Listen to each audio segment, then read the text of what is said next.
Bismillahirrahmanirrahim. Assalamualaikum warahmatullahi wabarakatuh. Alhamdulillahirabbil alamin wassalatu wassalamu ala nabiyil mursalin Muhammadin sallallahu alaihi wasallam wa ba'd. Alhamdulillah, sekarang kita berada di pertemuan yang kedua dan yang akan kita bahas adalah bab yang kedua.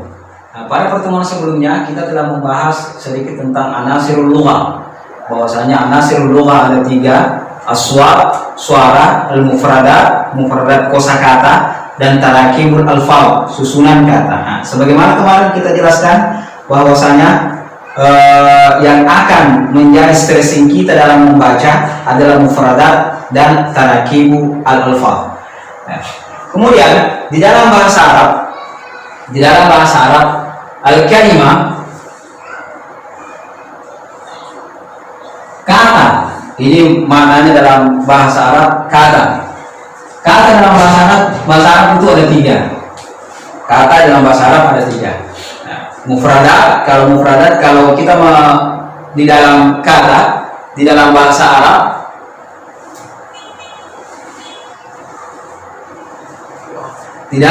Arab, maka ketika kita mendapatkan satu kosakata, maka yang terbesit dalam benak kita bahwasanya kata itu dalam bahasa Arab cuma ada tiga. Yang pertama adalah ismun atau isim, yang kedua adalah fi'lun, dan yang ketiga adalah harfun. Isim atau kata benda, fi'il atau kata kerja, harfun atau huruf, kata sandang atau kata penegas. Apapun yang kita dapatkan tidak lepas daripada ketiga hal ini. Nah, seperti apa? Ini seperti kitabun. Fi'il seperti apa? Seperti daraba.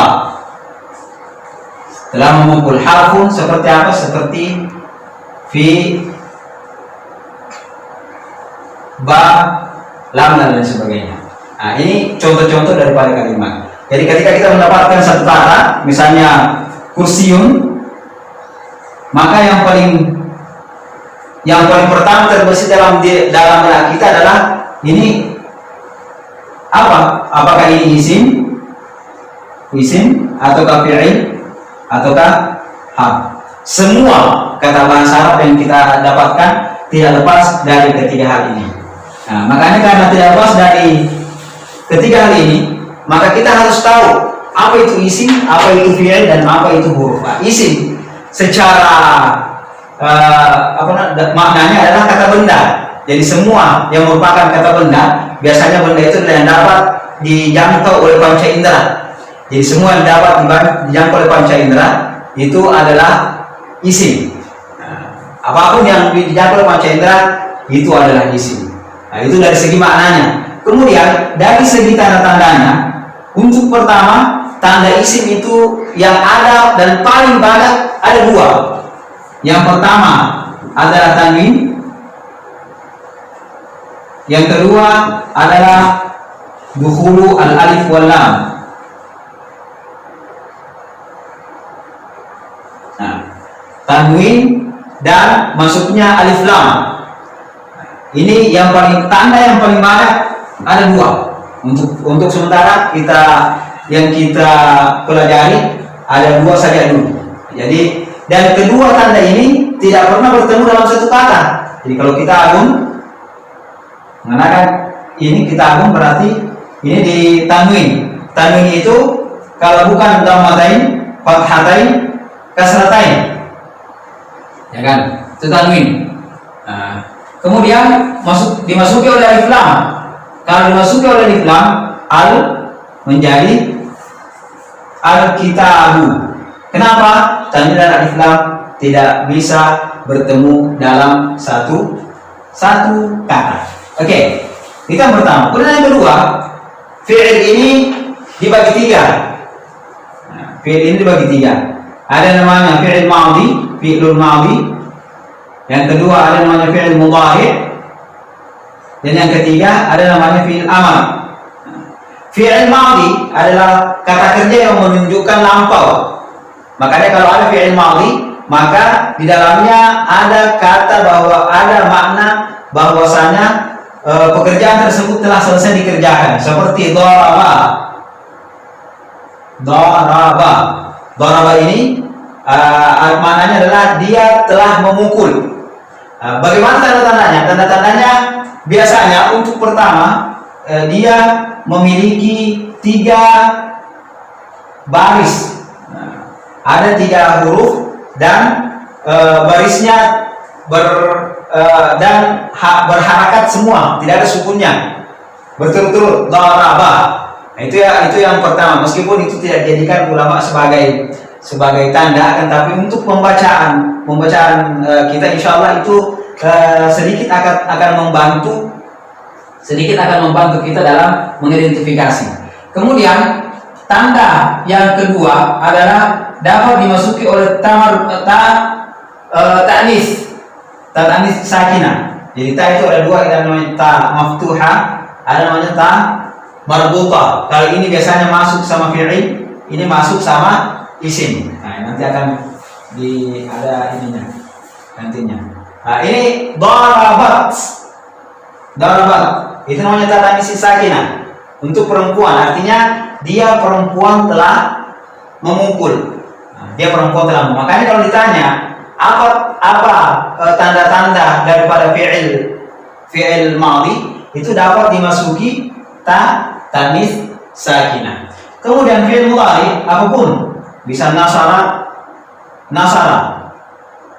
menjadi nasara, qatala menjadi qatala. Fi'il mudhari tandanya adalah diawali dengan huruf mudhari. Ada 4 huruf mudhari, yaitu a, nun, ya, dan ta. Biasa disingkat anaitu. Nah, jadi caranya adalah yang tadi fi'il mudhari ditambah saja salah satu di antara ketiga huruf ini di depan. Jadi tadi daraba menjadi yadribu.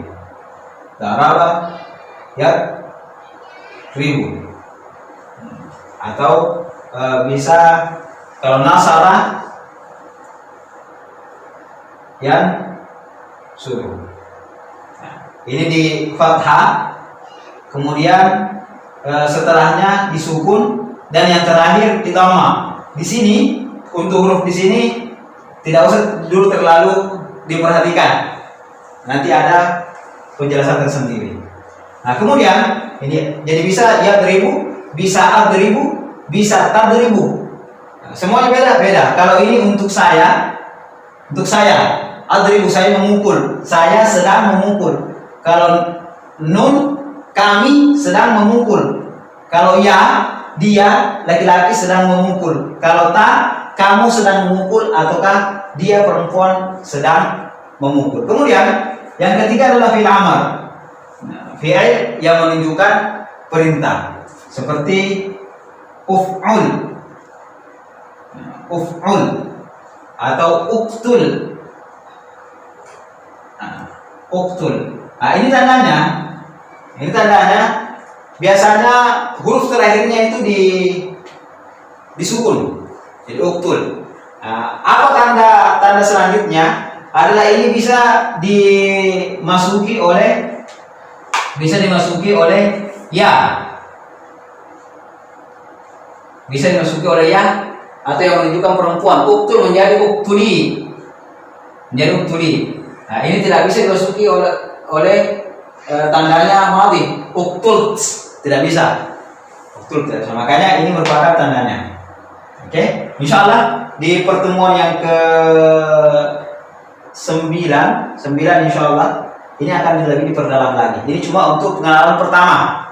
Nah, kemudian apa tanda-tandanya huruf? Tanda-tandanya huruf adalah kalau tidak ada tanda-tanda isim dan tanda-tanda fi'il, itu adalah huruf. Kalau tidak ada tanda-tanda isim dan tanda-tanda fi'il, itu adalah huruf.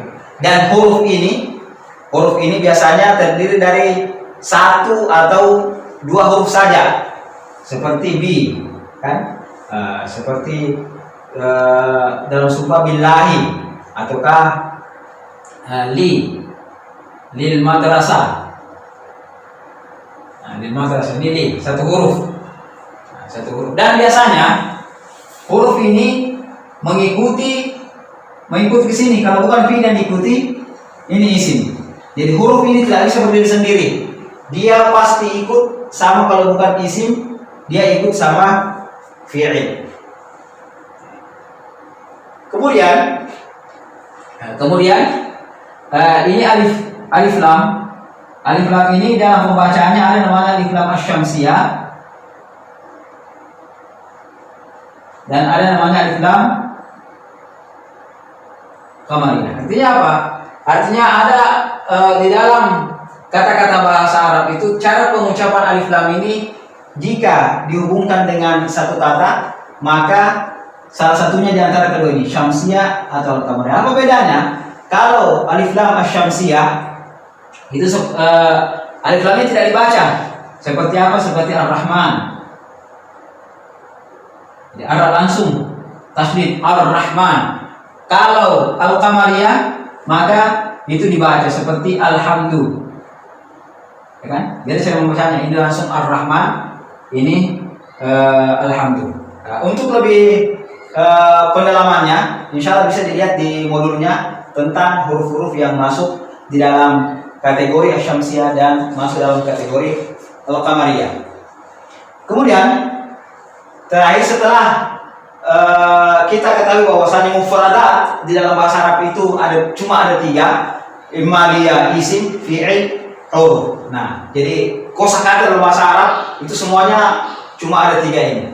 Kemudian bagaimana apabila disandingkan antara satu kata dengan kata yang lain? Jadi kita sudah masuk di dalam tarakibul alfaz. Atau kita masuk dalam jumlah atau tarakibul alfaz. Jadi kata-kata ini isim, fi'il, huruf kalau digabungkan dalam satu kata, maka jumlah itu ada 2. Al-jumlah atau al-kalam itu ada 2. Ada yang namanya jumlah ismiyah,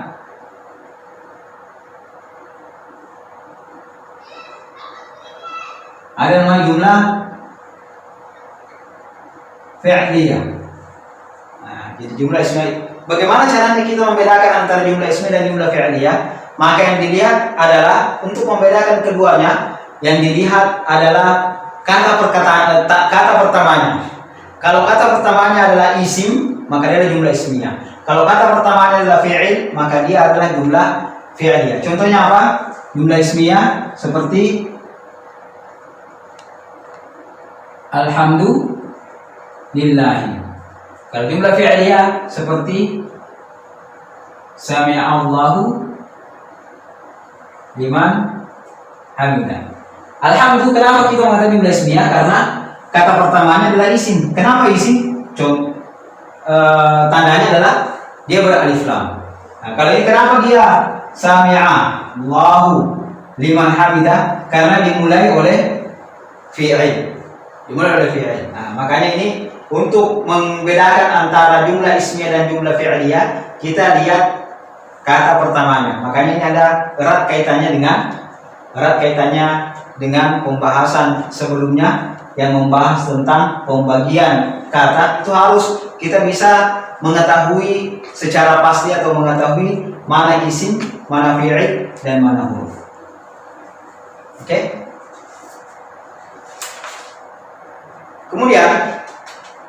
Kemudian di sini ada, di dalam modulnya itu ada kosakata. Bisa diperhatikan dalam modulnya ada kosakata.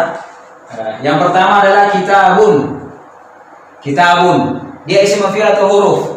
Dia adalah isim kenapa? Karena bertanwin. Kemudian nizamun juga ada tanwinnya. Tariqun juga tanwin, makanya dia adalah isim. Kemudian al-imanu di sini adalah isim. Kenapa? Karena dia beralif lam. Kemudian yanhadu bangkit, sedang bangkit. Kalau iman, tariqun jalan, nizamun peraturan, kitabun kitab. Kemudian al-insanu isim karena beralif lam. Fikrun, fikrun adalah isim karena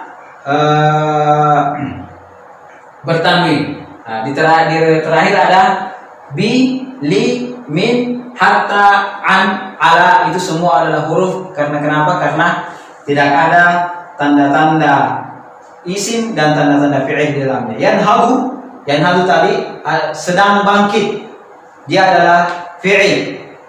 Fi'il apa? Fi'il mudhari. Kenapa fi'il mudhari? Karena dimulai dengan salah satu huruf mudhari yaitu anaitu. Nah, kemudian bisa dipraktek sendiri di apa namanya di bukunya. Oke, itu yang pertama, itu bab yang kedua. Nah, kalau kita baca mungkin kita baca ininya, kita baca atau insyaallah bisa dibaca sendiri dan nanti kita perdalam di dalam pertemuan live nanti insyaallah. Oke? Mungkin sampai di sini saja, kurang lebihnya mohon dimaafkan. Akhirul kalam minallah musta'an wala intiklan. Assalamualaikum warahmatullahi wabarakatuh.